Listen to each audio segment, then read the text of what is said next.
How are we? Going I'm shocked that I haven't met you guys before. Well, I mean, I think we just tweeted past each other for half a decade at least. But great to connect. How are we? It is insane. It is. Where are you guys based? We're Canadians, that's why. The internet, man. Based on the Nice. internet, our studio Nice. here. But yeah, Canadian through and through. And Yeah, that actually makes sense. I feel like very strong Canadian vibes from the Seed Club in a good way, I would say. I mean, there's only one way to take that, which is good as far as I'm concerned. Nice. So, Mike, you're the co-founder of Rainbow, which is one of the leading and certainly most colorful crypto wallets. So, I think your value prop when you guys launched in 2019 was pretty clear. It was a wallet that was well designed and didn't suck, which was I think really saying something back then. But curious how your vision has evolved since, as I guess other wallets also put emphasis on design. Yeah, I mean, I think so we're trying to make like a better on-chain Robinhood here at Rainbow. And that means adding a lot more direct DeFi integrations to the product. We recently just rolled out like Rainbow V2, which is like basically a complete refactoring of our backend. So historically, Rainbow, again, super pretty, very sort of accessible, approachable. But we always had some issues with like data synchronicity, right? Just sort of like, you'd make a swap and, your transactions list would show it as completed, but your balances wouldn't be updated, et cetera. And we spent the last 6 months completely refactoring our backend to resolve that issue. And I'm super hyped about where we got with that. But yeah, I guess sort of how the vision's evolved, I think that, sort of like the rest of crypto, I think that, there's a lot of trying to build more into the product, right? Sort of like directionally more towards a super app. Sort of the DeFi integrations are the big next frontier. We have a really exciting perps, mobile perps feature set that we're working on and excited to launch quite soon. I think that that's going to make waves because our UX is going to be just like top notch. I'm curious when you guys add these new features like DeFi integrations or perps, how much like adoption you see of it across your user base. I've been a Rainbow user for a long time, but it's very anchored on like wallet functionality in my brain. Like I have to have it when I want to go swap to go to Rainbow or just like, check how my assets are doing. But it's, I imagine getting people to use kind of these net new features that you're adding is maybe a challenge. Yeah, I mean, it's always an experiment. And I think that historically, we've definitely taken some shots that haven't worked out. I think like, for example, we built into the product a couple years ago the ability to like directly mint NFTs like right from the product, right? And that never really got a lot of actual traction or engagement from users. But there's other things that really have stuck, right? So for example, when somebody imports their wallet, their MetaMask wallet into Rainbow, and sort of we're able to attribute that by looking on chain at like sort of have they done swaps in MetaMask before, right? Users who have migrated from MetaMask to Rainbow, it's like we retain like 90, I forget, it's like 90+% of those users like never perform a swap again via the MetaMask router, right? So I do think, yeah, I mean, we definitely do get a lot of adoption of the things that stick, right? And it's always sort of iterative and experimental, and we got to keep moving and taking more shots. But yeah, there's definitely a lot of stickiness when the things do work. Yeah, I mean, I wonder when you sort of look at like maybe growth or the future growth of this product, how much of it is focused on bringing in brand new crypto users versus the transition away from some of the older wallets we maybe just inherited as we came into the space? Yeah, I'd say that it's a bit of both. I think that I think that historically focusing on converting existing users has always been just a more effective sort of thing to pursue. New users are a little bit more sort of fickle and cyclical, right? Like you never really know exactly how long they'll stick around for. Is this sort of like, are they tourists or whatever?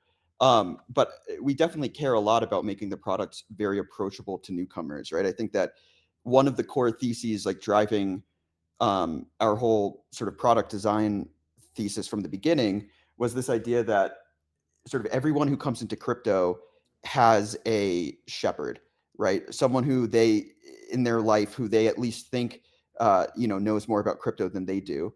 So we've always cared a lot about sort of making sure that the product works well for sort of existing users, but then also uh, uh, you know is approachable for newcomers. I think that the adoption story though is evolving, right? I think that stablecoin proliferation is going to sort of bring about a new flavor of retail adoption. I also think that sort of the popularity and liquidity of prediction markets change the sort of adoption story. And then as well, I think that the thing I'm personally most excited about is um, uh, sort of the new era of RWAs, and in particular, this idea of getting um, sort of effectively allowing like stocks that you might own in your brokerage account to be onboarded directly to your wallet, right? Like, and I think that sort of I think that that's going to be sort of the next major adoption wave here is basically people effectively bridging, right, or like migrating their existing assets from off chain onto into their wallet. And that's really exciting because I think that sort of people onboarding their stocks on chain is going to be one of the largest like capital onboarding events uh, in the industry's history. Like there's so much money in people's brokerage accounts, and I think that there's a really compelling case to be made for bringing a lot of those funds on chain, even if you just to like borrow against them or lend them, etc. Or perhaps for the juicy weekend LP fees while the New York Stock Exchange is down. I think that there'll be like a lot of reasons for people to sort of onboard their stonks.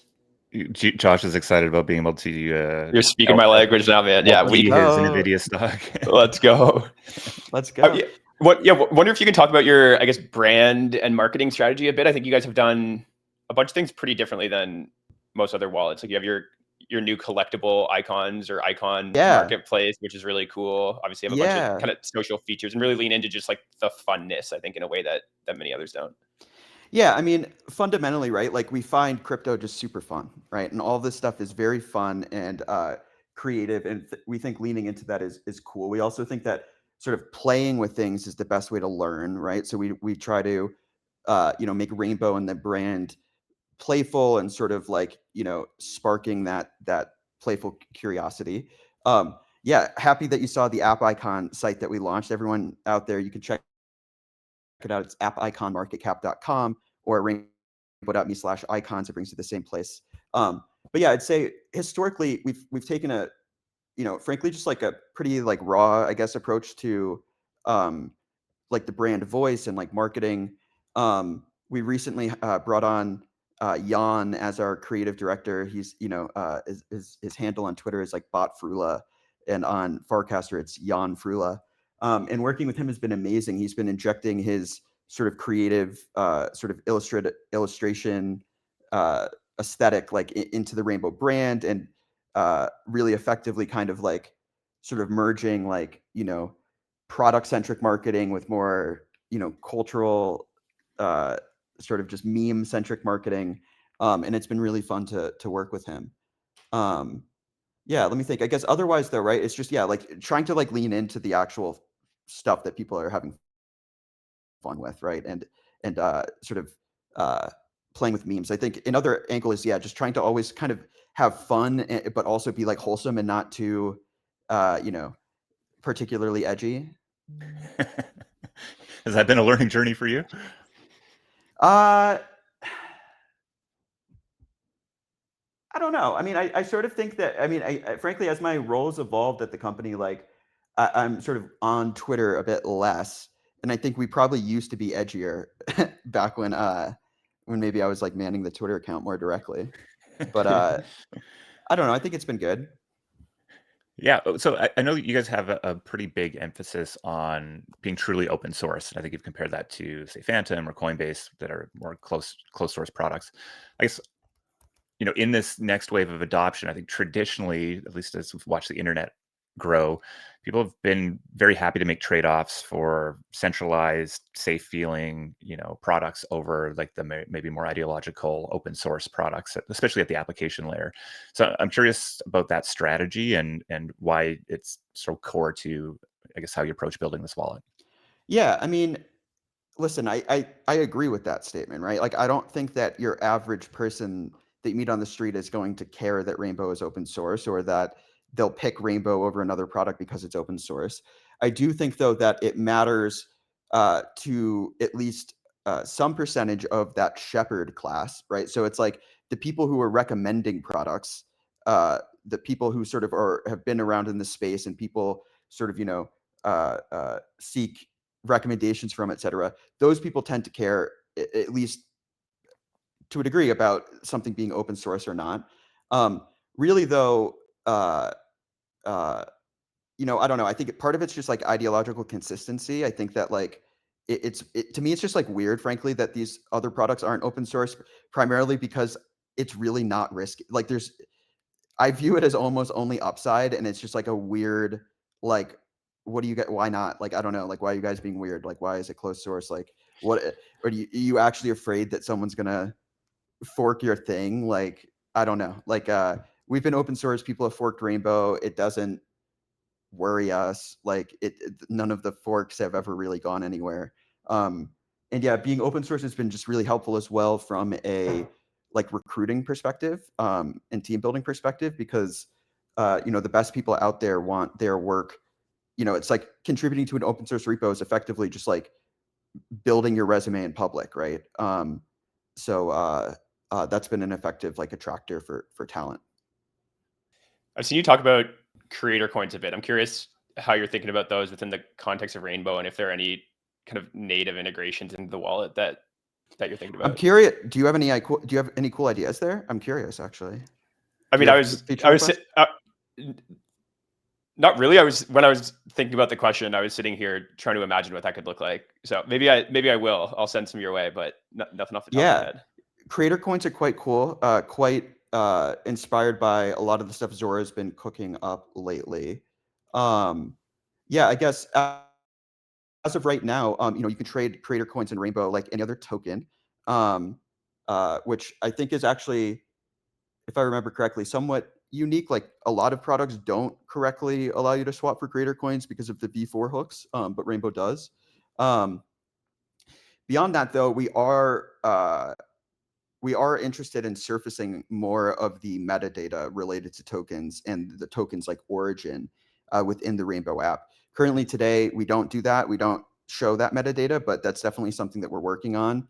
In particular, things like, for example, whether it's sort of a content coin specifically, sort of actually showing the content, but also things like, clanker coins, for example, showing like the cast that created them, right? That kind of metadata, surfacing that within the product is something that we're going to do, but we haven't gotten to yet. What's your favorite creator coin? Should I buy? You have any? 11 a.m.